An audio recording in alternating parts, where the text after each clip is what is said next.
time since unifying the top two prizes in sports entertainment at WrestleMania 38, Roman Reigns put his undisputed WWE Universal Championship up for grabs against Riddle in the main event of tonight's Friday Night SmackDown.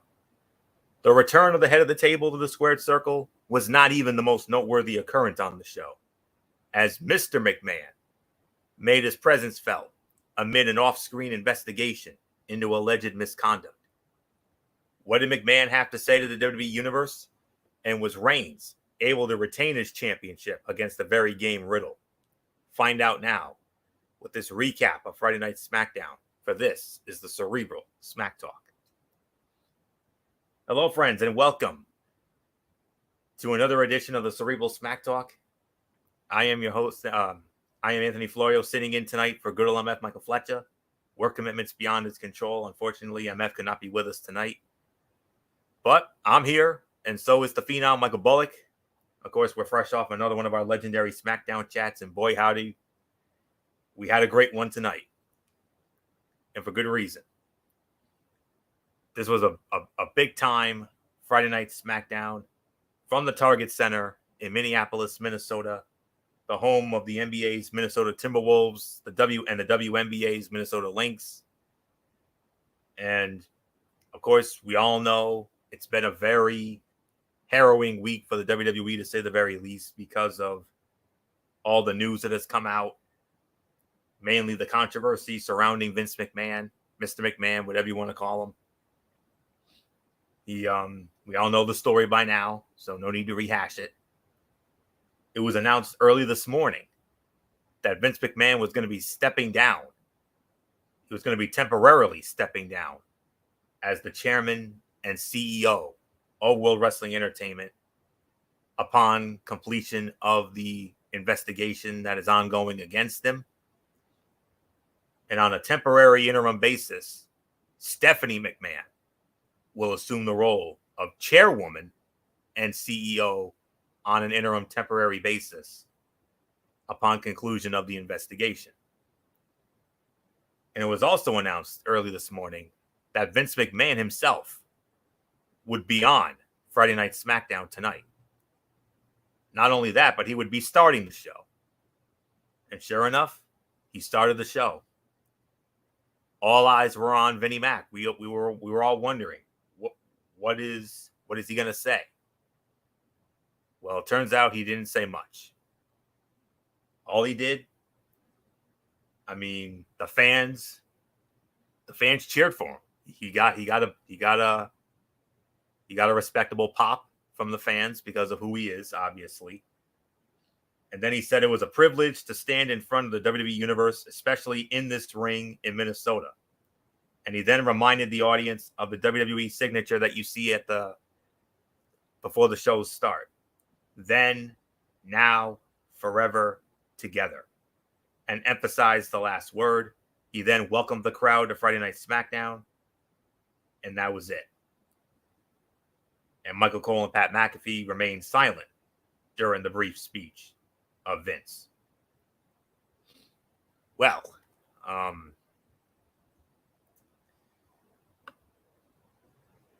say it like this. I mean, the pop for McMahon upon his entrance was a choice. And to be quite honest with you, I mean, with the way they hyped it, I mean, it was a bunch of hype for absolutely nothing. He cut basically the most anticlimactic promo of all time. If it wasn't obvious before, Vince is not going to show you he's rattled by any controversy. He clearly just went out in front of the crowd to get the temperature of the room for the controversy. Unfortunately for him, it's not the WWE Universe / fans that are the ones he has to worry about offending primarily. His corporate partners have far less tolerance for being publicly embarrassed by his conduct. Now, I understand that he wasn't gonna open up about what happened. Perfectly understandable.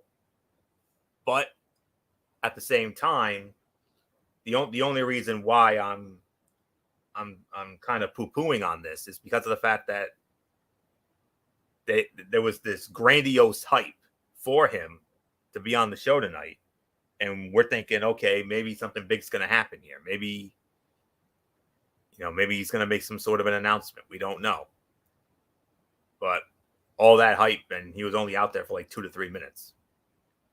So, but the thing is, Florio, I mean, he already made the announcement to everyone that he was stepping aside. I mean, everybody already knows it. I mean, you don't expect him to do it again in front of a live crowd because, no. I mean, the people already know it. So, this is true. I mean, yes, I understand the hype of it, but the thing is, I knew it probably wasn't going to last long because, he's not going to say much of anything at all about the controversy surrounding him or the announcement that he made earlier in the day. So, what more is there for him to say? I'll give you that. That's absolutely spot on. So, but it'll be very interesting to see what goes on over the coming weeks as this dark cloud hangs above WWE right now, and we'll just take it from there. And then we had an in-ring segment with another in-ring segment. This time it was Riddle. Riddle cutting a promo ahead of the biggest match of his career before he challenged the Tribal Chief Roman Reigns for the Undisputed Universal Championship. And I'll say this, Riddle's promo was solid, but I couldn't escape the suspicion that the heavy-handed Orton injury talk and tribute could have been setting up some kind of angle for the main event. Spoiler alert, it didn't. But it was a well-received tribute to Randy Orton if you take it at face value. And, it was an emotional promo as well. And an ode to Randy Orton and a fiery conclusion wrapped up a promo segment that went entirely too long for Riddle to carry on his own. And you can make an argument that it needed Roman. And it needed Roman Reigns. It needed Paul Heyman, the Usos, maybe even Shinsuke Nakamura and or Sami Zayn or literally anyone else to help elevate it. But Riddle's unabashed love for Orton is fun, and he did reveal that the future Hall of Famer will undergo surgery soon. But this definitely felt like an entire segment that could have been condensed to a backstage promo with Caleb Braxton or Megan Morant rather than something out in front of the audience. But that's really all there is to say on that. So let's get into enough. I think we've had enough talk. I think it's time for some action. And let's get into the in-ring action. Last laugh match. The other big main event on the show tonight, it was Madcap Moss versus Happy Corbin.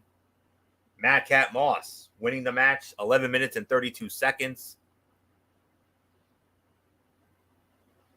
Match was fine for what it was. The crowd was hot, but there was no reason whatsoever for this to exist.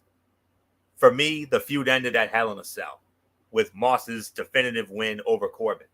But WWE opted to run it into the ground with one more showdown. I will give it about 3.25 stars for the effort. It was the second best fight of the night. The post-match confrontation between Happy Corbin and Pat McAfee suggests there might be a match between those two sooner rather than later. And therein lies the problem. We know what Corbin is up to next, and that feud will generate considerable attention across social media. But what about Madcap Moss? Where does the guy who was decisively booked to win this feud go from here? Perhaps that was the question WWE creative should have answered here. At least McAfee versus Corbin will be creative gold from a promo standpoint, if nothing else. And after the match, Corbin cutting a promo on Pat McAfee, taking exception to his weekly criticisms, and McAfee implored the audience, will you help me laugh this jabroni the hell out of Minneapolis, Minnesota? So that's all there is to say on that. So it was a 3.25 star match. It was the second best fight of the night. But Michael Bullock, I mean, how about it? Happy Corbin, Pat McAfee. They're definitely, I think they're destined for a match in due time. Maybe Money in the Bank, maybe SummerSlam. Who knows? We'll see. I think SummerSlam, to me, Florio, would be the best fit. I mean, because, look, you had Pat McAfee wrestle at WrestleMania, so I think this would be the perfect match for SummerSlam. So yeah, I'll give this about 3.25 stars for this. I mean, the match was fine for what it was, and hopefully now that they can move on to bigger and better things, especially for Madcap Moss. And to you, Happy Corbin, I just got one thing to say to you. And Florio, you know where I'm going with this. Hit me with it, Seth frickin' Rollins. You do this better than anybody.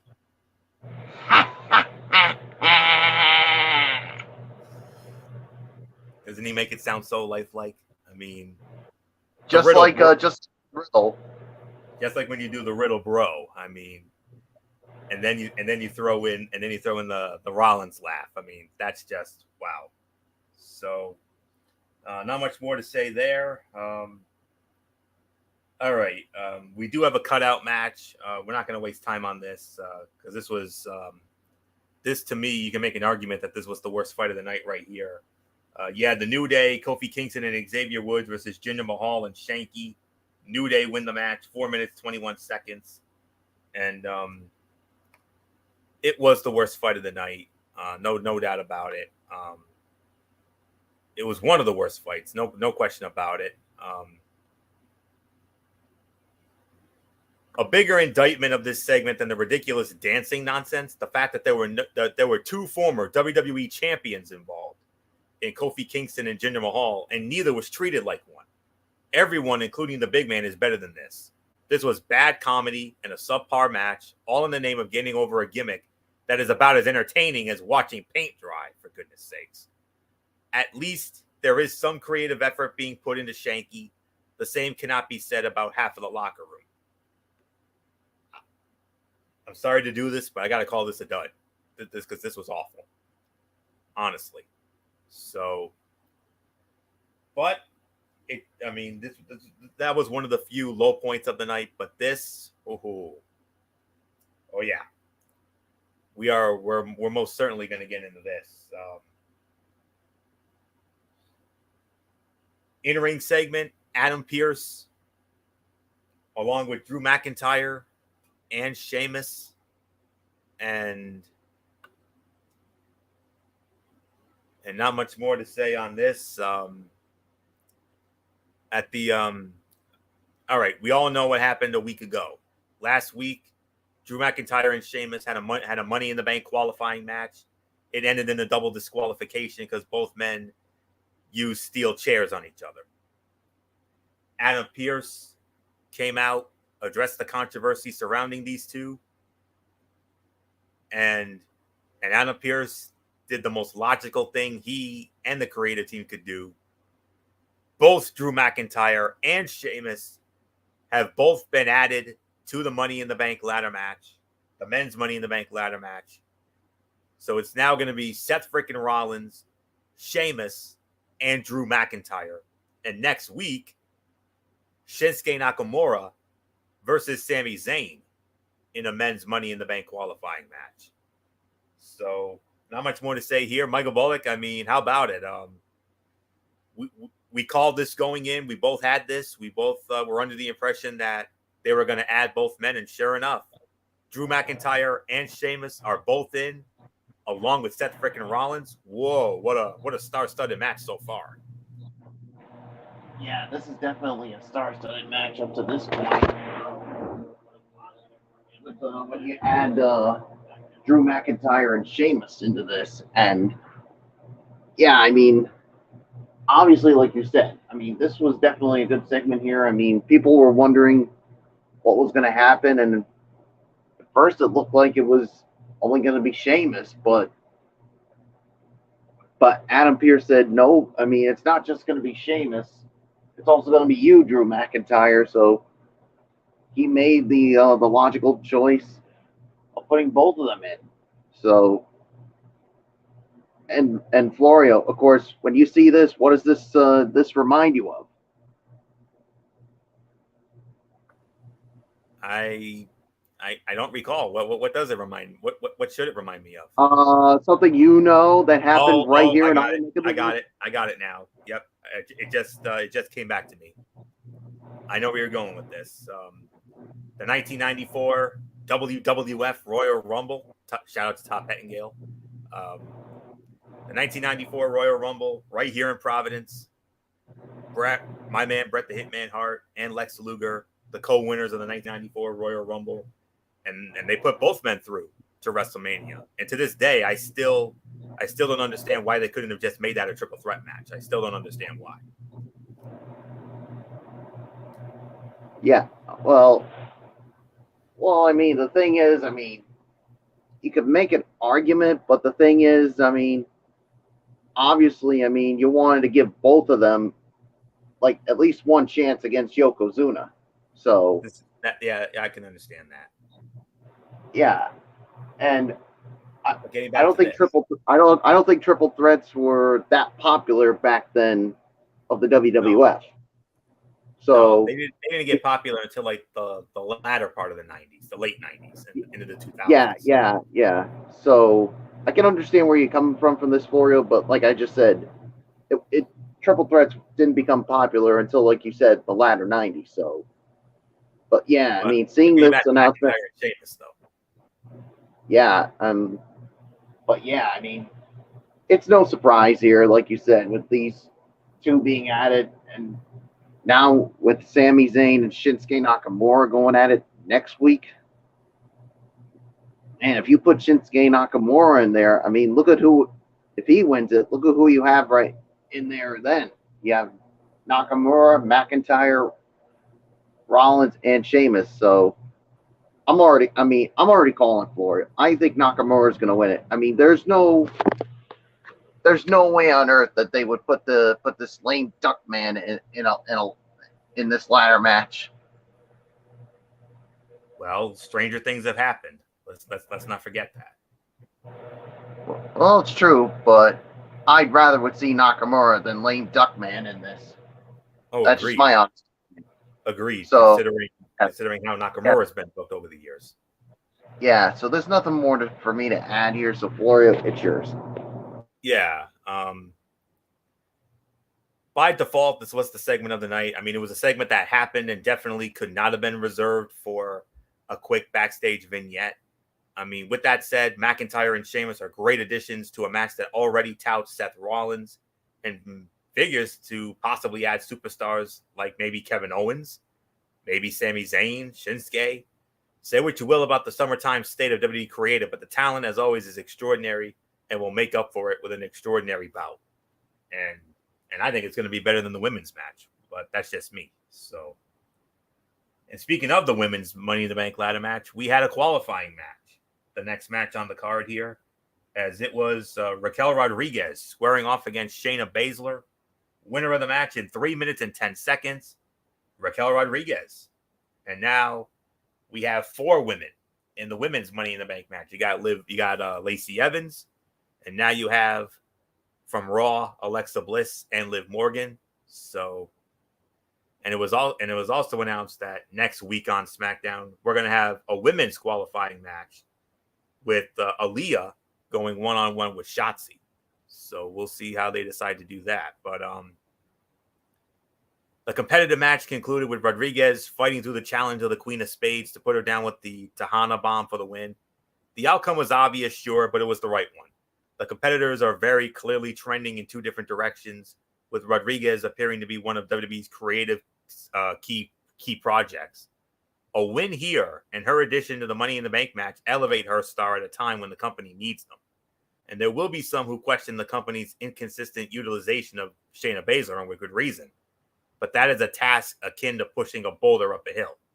Instead of revisiting it, take solace in the fact that the company is attempting to create a new star, something that we believe very strongly they could stand to do more often. So I could probably only give this about maybe one to one, maybe 1.5 for the effort.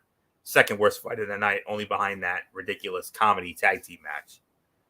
But I do believe it is now time for the main event of the evening, the big one.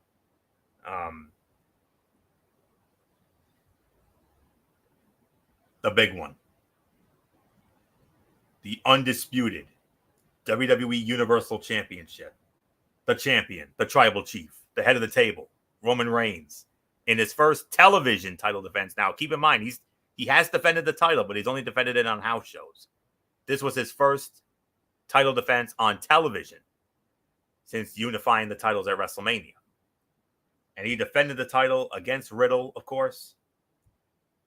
Winner of the match in 16 minutes and 39 seconds. And still the undisputed Universal Champion, the Tribal Chief, Roman Reigns. But wait.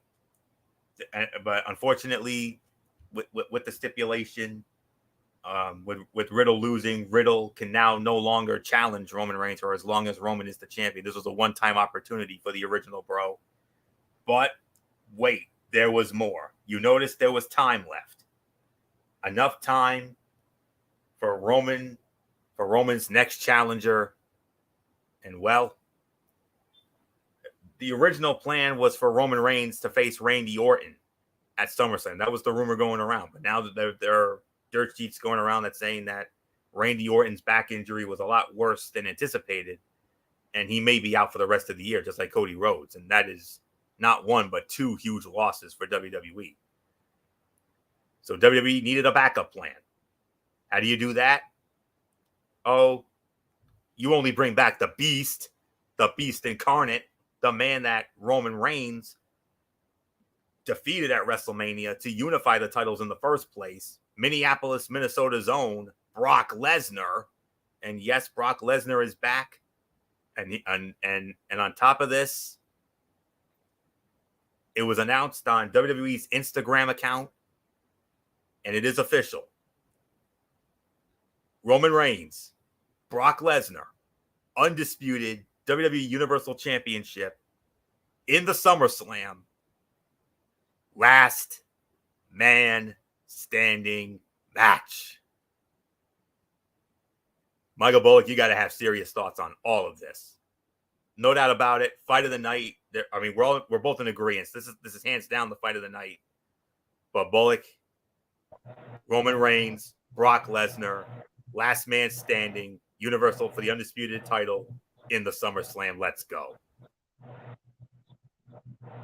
Oh man, this is gonna be something. Well, first off, fight of the night here. I'll give this 3.5 to 3 3/4 of a star. I mean, to me, the outcome was never in doubt, but obviously, like you said here now, Florio, with Riddle losing cleanly, he can no longer challenge for the undisputed Universal title as long as Roman is the champion. And yeah, Roman thought he had no one left. Oh no, somebody is left because where was SmackDown tonight? The Target Center in Minneapolis, Minnesota. And what is and who is from Minnesota? Brock Lesnar. Exactly. I mean, that's the perfect time for you to have him come out and yeah, I mean, the thing is, he never got his official rematch, but now he's going to get it into SummerSlam, and it's going to be a last man standing match. All I can say is, Florio, how in the world are either one of these guys going to be able to stay down for a count of 10? I mean, they're going to have to damn near kill each other. Exactly. That's the only way they're going to. They're going to have to, Undertaker. They're going to have to. Yeah. They're literally going to have to. So, but man, we didn't even get to Money in the Bank, and we already have our first match for SummerSlam. And it needed the bigger stadium. The MGM Grand is not big enough to contain a match of that magnitude, but Nissan Stadium, last time I checked, is a lot bigger. Oh yeah, I mean, the only way they can have a match like this is at SummerSlam in Nissan Stadium. So, and I'm hoping that this match will be better than the one they had at WrestleMania. Not to say that it sucked, but I mean, it was still a good match, but I thought it could have been better. But you Agreed. put Last Man Standing in here, I think this could definitely be better than the encounter they had. So 100% agree. we'll wait. Yeah, so we'll wait and see how it goes. So great way to close the show. So Florio, it's Last Man Standing. And what did you rate the match? What did you? I got sidetracked for a moment. Three and a half, 3 3/4. I'm actually gonna. I think with all due respect, I think you underscored it a little bit. I'm gonna give it between 4 and 4 1/4 for me, because there was some Shakespearean drama. I mean, yes, there were commercial breaks. I understand that, but the thing is, that was a fantastic match. I mean, that was exactly the championship match I was expecting. And what made it even better was that we had a clean finish. We didn't have any Uso BS. We didn't have any of that. I mean, Sammy could have gotten involved. He very easily could have. Usos. I mean, we all know where Roman goes, the Usos go. You know, Heyman. But no, Roman won that thing tonight clean, big time clean, and wow, what an incredible match. I mean, Shakespearean drama, no doubt about it. There were a couple of hope spots for Riddle to win the title, but he didn't. No surprise. I mean, the outcome was never in doubt, but at least they made Riddle look like a star tonight, and I believe in the very near future. I know I know it's probably not going to be for several years, but I believe Riddle is a future WWE or Universal Champion. I believe it. I mean, the match he had tonight. I mean, you very easily could have put the title on him if you wanted to, if you really wanted to go for that wow and shock and awe factor, but no. Outcome was never in doubt. We knew Roman was going to win. The Riddle stipulation and the Randy Orton injury clearly pushed up the return of Brock Lesnar. Brock was very entertaining on weekly television during his last run, but I hope this simply sets up a situation where one title can be removed from Reigns as a part of the Money in the Bank pay-per-view to improve the structure of weekly television. Both shows have been held hostage by Roman holding both belts and having a reduced schedule. I don't blame Roman for wanting the reduced schedule. He's more than earned it, but it has not been the best thing for those watching Raw and SmackDown. So that's just my small little gripe. But other than that, this was a fantastic main event. This was the fight of the night, no doubt about it. 4 to 4.25 stars, and that's just how I feel about it. And it delivered. I'm glad it got the time that it deserved. Kind of wanted to see a little more, but but it was what it was. And the best part is, it was a clean win. There was no BS and no interference. None from Paul Heyman. None from the Usos. Not even Sami Zayn. And then you throw out Brock Lesnar to a hometown pop. I'm like, oh yeah. And now you got Brock Lesnar and Roman Reigns in the SummerSlam in a last man standing match. Holy hell, that is going to be, ooh. You want to talk about a be a man fight? If that's not a be a man fight, tell me what is, because this is going to blow Mania out of the water. Let's not kid ourselves. And this is easily going to, you can easily consider this a possible match of the year candidate. That's how great I think this is going to be. And with all due respect to the MGM Grand Garden Arena, it's a beautiful venue. It really is. But that's not big enough to contain these two in that type of match. Nissan Stadium, I strongly believe, is the perfect atmosphere for it. And brace yourself, Nashville. You're going to be in for a smash hit. That's all there is to say about that. Music City, get ready. 6 weeks.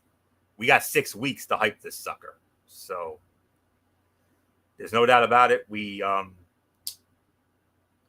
I didn't expect to get the first match officially announced for SummerSlam, but we just got it.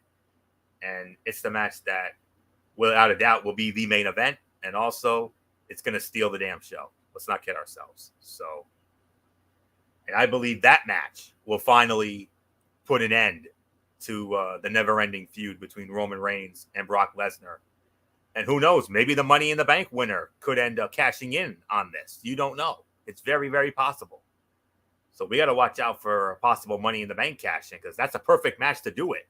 The two of them could beat the hell out of each other, and we could easily get a cash in here. I don't rule that out. So But anyways, overall thoughts. Two good matches. Well, one great match, one good match, and then the rest was somewhat meh. But it was a newsworthy show. On top of it, I mean, yes, the Vince appearance could have been better. I mean, I was kind of hoping for a little more out of Vince, but obviously with everything going on with him, they didn't want him to get into it, and you can understand it. But to hype him up and then for him to only be there for like 2 to 3 minutes, I mean, I was hoping for a little more on that. But other than that, the main event saved the show tonight. I mean, it was not the best show, but I'm gonna give this a 6 out of 10, and teetering on 6.5. But I think 6 is the correct rating for this, mainly because of the main event and of course what happened in the post match with the surprise return of Brock Lesnar, and now with the match now official for SummerSlam with Roman Reigns and Brock Lesnar, last man standing for the undisputed Universal Championship. Oh my goodness. If Nissan Stadium had a roof, those two would easily tear it off. That's all there is to say on that. But holy hell, I mean, 6 weeks from now cannot get here fast enough. So that's all there is to say on that. 6 out of 10 for me. Michael Bullock may not have been the best show, but we had one great match, one good match. But boy, howdy, the ending of this show tonight was worth it more than anything else. That's as newsworthy as you can get. The return of Brock Lesnar. And now you literally have the biggest match of the summer coming up. Roman Reigns, Brock Lesnar, and that last man standing. So overall thoughts, and then we'll get into Rampage. Yeah, 6 out of 10 for me. I mean, you had one great match, one good match. You had some good segment here, but yeah, I'll give this about 6 out of 10 as well. I'm with you on this one. I'll tell you, if it weren't for the main event and the closing of it, this would have been a very bad show. No doubt about it. But this main event saved this SmackDown from being an absolute train wreck and disaster. So, 6 out of 10. Let's get into Rampage. Alrighty. Set it up here. Okay. Now, this episode of Rampage was also called Road Rager, like Wednesday's Dynamite. So AEW booked a few big segments it knew would be enticing. Gold was on the line in the women's division when Jade Cargill put the TBS championship on the line against Willow Nightingale. Hookhausen made an appearance, and so did the duo of Swerve Strickland and Keith Lee, but those were backstage segments more than anything else. We also saw Darby Allin take on Bobby Fish in the main event, and it kicked off with Jon Moxley battling Dante Martin. Let's look at everything that went down on tonight's edition of AEW Rampage. Of course, it was a taped show from the Chaffers Arena in St. Louis, Missouri, the campus of the University of St. Louis. AEW Rampage on TNT. And we started it off with the match. Jon Moxley versus Dante Martin. Winner of the match in 11 minutes and 58 seconds. Jon Moxley. Jon Moxley gets the win. Of course, unfortunately, Justin Roberts was not there, but the beautiful Dasha Gonzalez filled in for him this week. Did so very admirably as always.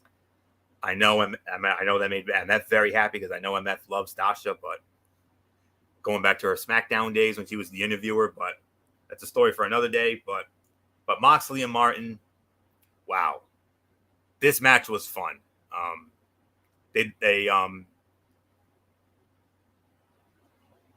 Unlike most weeks, tonight's Rampage did not begin with the competitors in the first match already in the ring. Both men got full entrances. And this match was almost like a test for the young star. So Moxley was putting him through the ringer. And at one point, he was daring Martin to hit him as hard as he could just to show him that he could take it and dish it out twice as hard in the return.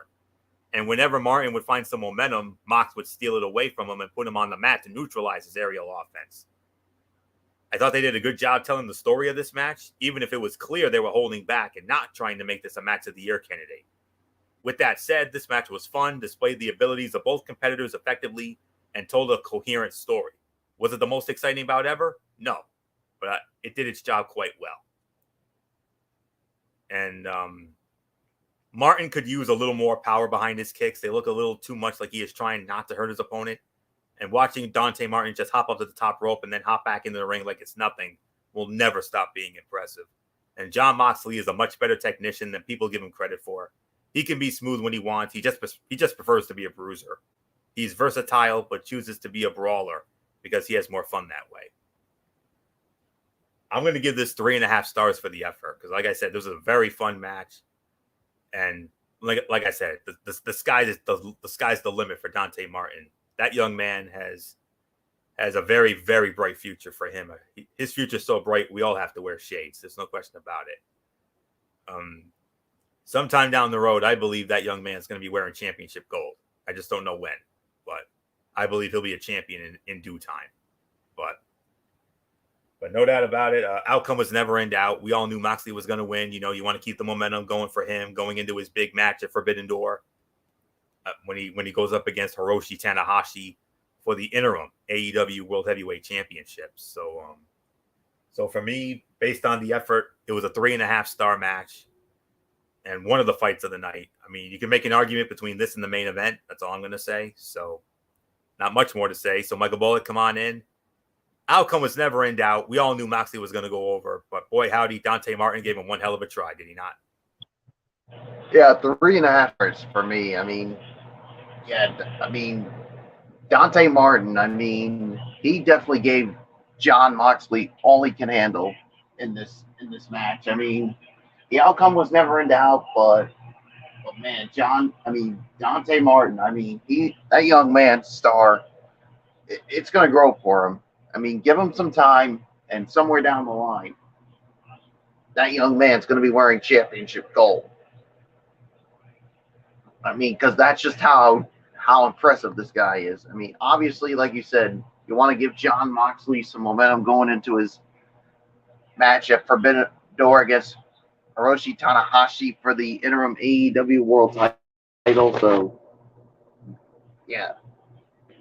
Nice win for Moxley, but definitely some major props to Dante Martin.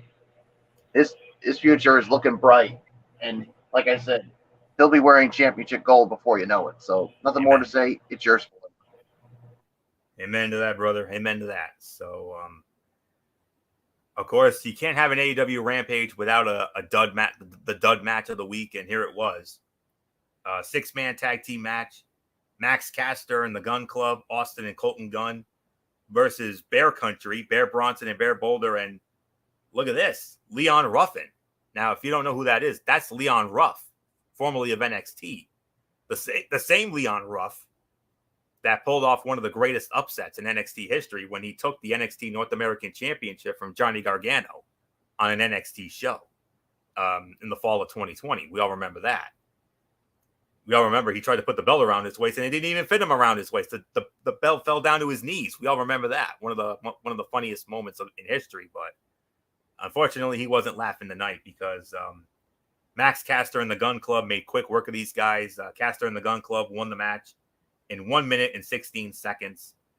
Of course, I'm sure you all heard the rap. You heard the rap of Max Caster bringing up the NDA, the whole thing with Vince McMahon, obviously, the shot he took. And that's all there is to say on that. And obviously, this was a dud. And let me say one thing to Max Caster: the NBA is far better than your stupid rap, and this NBA Finals was better than your stupid rapping. No. He didn't. Get the you know what out with that crap. He didn't talk about the NBA, the NDA. You remember the non-disclosure agreement, the whole Vince McMahon thing? Oh yeah. I'm sorry. When I first heard it, that's why I was. So never mind. Yeah, forget I even said it. Yeah. I told you during our SmackDown chat earlier that Max Caster took a shot at Vince McMahon with that the non-disclosure agreement and the controversy surrounding him. So that's what that rap was about. But this match was a dud. This was clearly the worst fight of the night. They called themselves Rough in it. That's what they called them. Leon Ruff has not been featured much on AEW television, so this was a nice opportunity for him to remind the mainstream wrestling audience why we all fell in love with him in NXT. It would have been if the match had lasted more than 3 minutes. Caster and the Gun Club with an easy win and celebrated with Anthony Bowens and Father Billy Guns. So that's all there is to say on that. Caster scored the win, so this was a dud. This was the worst fight of the night. We're not even going to waste time on it. TBS Championship on the line. Jade Cargill defending the TBS Championship against Willow Nightingale. Biggest match of her young career. But all for naught. Winner of the match in 6 minutes and 4 seconds, and still the TBS champion, Jade Cargill. Michael Bullock, what else is there to say? Again, no surprise with the outcome. We all knew Jade was going to win, and but I believe sooner or later down the road, maybe as early as Forbidden Door, maybe on a Dynamite or Rampage or a future pay-per-view, there's no doubt. We all know who's going to eventually dethrone Jade Cargill for that TBS title, and it's going to be the former Ember Moon, now known as Athena. Yeah, I think Athena's going to be the one to end the reign of Jade Cargill. But for right now, I mean, fine match for what it was. I'll give this about a 2.5 for the effort. I mean, the match was fine, but the outcome was never in doubt. I mean, Jade Cargill, I mean, she continues her undefeated streak in AEW. I mean, you could make the argument, even though we don't like her, but Jade Cargill right now is the face of that women's division. I mean, yeah, you could say Thunder Rosa is because she is the AEW Women's World Champion, but just look at that record of Jade Cargill since she made her debut in AEW. It's undefeated at this point, and until somebody ends it, she's still going to be the face of that women's division. Wouldn't you agree with that, Florio? Whether you like her or you don't, you damn sure have to respect her. I agree. Yeah, so you know what? I'll just say 2.5 for the effort. So that's where I'm with it. So it's yours, Florio. I'll give it 2.25 to 2.5. I mean, this bout was more competitive than most of the matches Jade has had during her reign as TBS champion, but the result was never in question. The champ scored the win before Athena arrived to take out Kiera Hogan from behind. Jade took Athena down with a pump kick before Chris Statlander ran down to clear the ring. This was decent, but there is definitely room to grow in future encounters. Jade is a dominant heel, so she doesn't really need the heat that comes from having somebody interfere for her. The whole point of her is that she is better than everybody else and knows it. Kiera Hogan interfering felt unnecessary, but that is just how it goes with heels these days. The crowd really likes Willow Nightingale, and it's easy to see why. She is a good performer, and she has great charisma. She is just easy to root for, and there are not a lot of baby faces with that kind of natural likability these days. And the announcers called it a double underhook facebuster because that's the proper term. But Jade used a pedigree during this match. It's that simple. And Statlander smacking Stokely Hathaway, formerly Malcolm Bivens, in the back of the head as she ran to the ring was the funniest thing to happen all week. But that's all there is to it. 2.25, 2.5. So not much more to say here. Let's get to the main event of the evening, as it was Darby Allin squaring off against Bobby Fish. Winner of the match in 11 minutes and 48 seconds. As it was Darby Allin. Darby Allin with the Last Supper pinning combination for the 1-2-3. But after the match was over, Kyle O'Reilly and Bobby Fish tried to get the best of Darby Allin, but not so fast, my friends. Business has picked up in AEW because guess who's back? It's Sting. That was for Tony Schiavone, and I'll give Excalibur credit. Excalibur, I mean, he did that just as good as his Dynamite and pay-per-view broadcast partner, the great Tony Schiavone. I mean, I'm sure Tony Schiavone gave him a smile of approval for that one. But Sting is back, and there's no doubt about it. So, all right. The other big fight of the night here, this was another 3.5 star or so match. It's not often we say this, but I got to call co-fight of the night because the Moxley and Martin opener and this main event, to me, were were so even. I mean, I really honestly cannot put one over the other. So co-fights of the night here. This was 3.5 stars. Competitive back and forth exchange, but Bobby Fish may have had a bit more control throughout the match. As Fish tried to lock in a submission, Darby Allin rolled back into a cover and scored the win. Fish kept up his attack and called Kyle O'Reilly to join him with a steel chair. The lights went out, and Sting returned in front of Kyle O'Reilly to block his path and hit him below the belt with his legendary ball bat. Fun main event, but maybe Moxley and Martin could have fit better in this spot. But Chris Jericho on commentary was right when he said Darby Allin has the best suicide dive in the business. He just launches himself with no regard for his own safety, and it always looks awesome. Bobby Fish is so good at making his strikes look real, especially when it comes to his knees and kicks. And Sting will always be able to get a huge pop from any crowd. He reached that level a long damn time ago. So that's all I can say on this. Another 3.5 star match. I mean, it's not often we say this, but co-fights of the night, along with the Jon Moxley and Dante Martin. Both of them were so evenly matched. I honestly cannot put one over the other, but they were both great. So not much more to say. Michael Bullock, it's not often we say this, but co-fights of the night for me. You agree with that as far as Allen and Fish are concerned here? Yeah, I could definitely say co-fights of the night here. 2.5 stars. I do agree. I mean, 3.5 stars is what I say here. So, yeah, I mean, that suicide dive of Darby Allin. I mean, like you said, he does it with no regard for his own safety.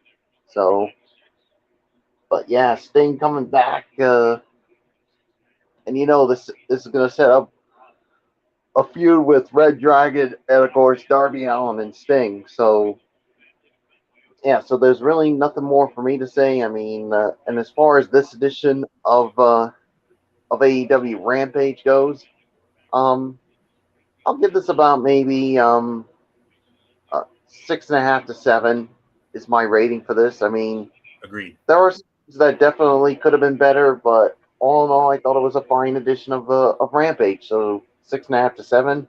It's yours, Florio. 100% agree with the rating. That's exactly how I had it. 6.5 to 7 for me as well. Co-fights of the night, 2 great matches, bookended. Jon Moxley and Dante Martin and Darby Allin and Bobby Fish. Those were the 2 fights of the night. You had a solid, but not overly spectacular TBS title match with Jay Cargill and Willow Nightingale. Of course, we had the one dud match, which was that 6-man tag with Max Caster and the Gun Club against Roughing It. But, another solid edition of AEW Rampage, 6.5 to 7, 100% agree. So with that will put the bow on this edition of the Cerebral Smack Talk. We want to thank you all so very much for tuning in. We'll be back with you Monday night, immediately following Monday Night Raw, for another edition of Ridiculously Raw, as we will review Monday Night Raw. And of course, on that show, Becky Lynch versus Asuka. It's going to be Becky Lynch versus Asuka in a women's Money in the Bank qualifying match. And we're supposedly going to be getting the return of Elias. So we'll wait and see how that goes. That'll be on Monday night. We'll review that. And then, of course, in a very special Tony's Take, I'm going to have my exclusive review of the Impact Wrestling Slammiversary pay-per-view that's going down Sunday night. So I'll have a full exclusive review of that in a very special Tony's Take on Monday night. And then Wednesday, we got Wednesday Night Madness. We'll get into NXT 2.0 and AEW Dynamite, as always. TXN Sports World on Thursday is to be determined. If we don't have any content, then we're not going to have a TXN Sports World. We'll probably put it on the burner for this week. But the following week, June 30th, we will have a TXN Sports World. That will be our annual NBA draft recap show, grade by the team-by-team grades, as we always do, just like we do with the NFL draft. We do our NFL draft recaps, that is. And then, of course, 1 week from tonight, this program, we'll review Friday Night SmackDown. We'll also review AEW Rampage. And we're also going to preview the AEW New Japan Pro Wrestling Forbidden Door pay-per-view. We're going to get into that next week right here. So it's going to be a lot of fun, to say the very least. And that's it. So until Monday night for Ridiculously Raw, it's Anthony Florio here for the phenom Michael Bullock, and in spirit, good old MF Michael Fletcher, and the First Lady Dee Dee Woodson. You know the routine, everybody. Thumbs up. Talk to you later. Yeah, throw it up Fortune 4 style. Bye for now, my friends. God bless. Be good to each other. Have a blessed weekend. And until Monday night, for Ridiculously Raw, you're watching the Cerebral Smack Talk right here on the Tone 25 on YouTube and StreamYard.com. And remember, my friends, beyond anything else, wrestling is indeed actually real. For everybody who has been a part of this one, for now, Anthony Florio, so long. Bye, everybody. Bye.